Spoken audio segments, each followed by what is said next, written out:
Hey, this is Danielle. Welcome to the free video.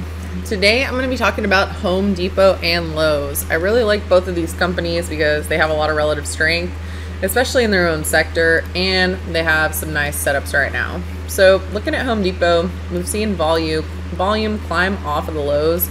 We also have this consolidation that is now starting to shift higher. We're going from red to yellow on the momentum oscillator. We also have that squeeze, so we're setting up for a slingshot squeeze in addition to a major volume breakout. I like the cup and handle pattern here, and I also like the fact that the price bars have now recovered up above the 8 and 21 EMA. So I mean, at this point, the only resistance that you have is right around 420 before you make it up here to 440. So I like this company as a buy, targeting 420 and then 440. I think it would make sense to place some butterflies going all the way out into February. You could also do it in January's monthly expiration, looking at potentially 420 in January, then a 440 in February. I think would make a lot of sense. With Lowe's, let's see, oops, there we go. With Lowe's, nice pattern here as well. I mean, it's really the same pattern. You've got the squeeze, you've got the volume bouncing off the lows, you've recovered the moving averages. You're right below those previous all-time highs. Those previous all-time highs do act as resistance. So that's the first target, and then the next target would be the full extension. So, you know, looking at a 260, 265, and then looking at about 270, I think would make a lot of sense here.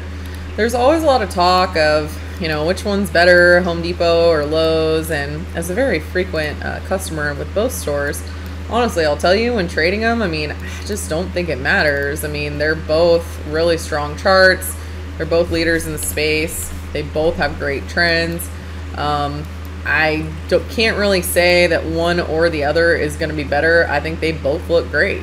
So when you're looking at two setups that are pretty similar and you can't really decide which one to do, generally what I'm going to do is I'm going to focus on the one that has a better entry, that has more upside. When you're looking at Lowe's, for example, the target is going to be about 265, so a little bit over $10 of upside. And then you have to look at where your risk would be, which would be really below 242, so about $10 a risk, $10 a reward. Then with Home Depot, your risk is going to be down below, let's see, 380, I would say. So I mean, you've got $25 of potential downside there, and then to the upside you've got about $15. So, you know, whatever kind of floats your boat here. Lowe's is going to be a little bit more one-to-one risk reward situation, and Home Depot's a little bit more lopsided, but it does have more room to run. So you got to just pick your poison.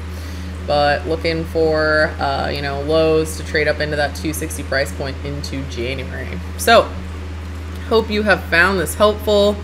If you want more information, you want to check out some more trades. I was just talking about this on CNBC on, I think, on Friday.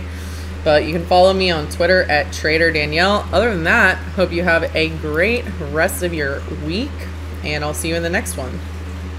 Hey traders, it's Danielle here with Simpler Trading. Thanks for watching.